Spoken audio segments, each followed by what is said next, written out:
In this video I'm going to show you how to get Instagram on the Nintendo Switch 2. First go to System Settings, scroll down to Internet, select Internet Settings,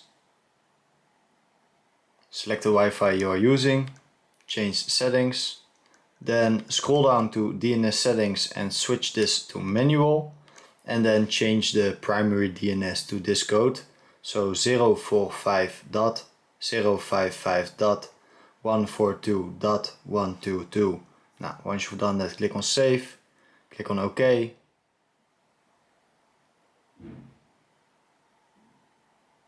then connect again to your Wi-Fi, and it will fill the last step of the internet connection, but this is totally okay.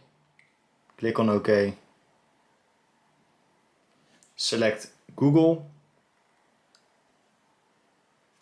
and in Google type in Instagram, select done, select OK,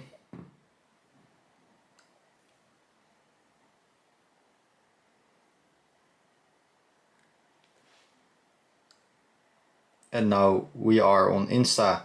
So guys, this is how to get Instagram on the Nintendo Switch 2.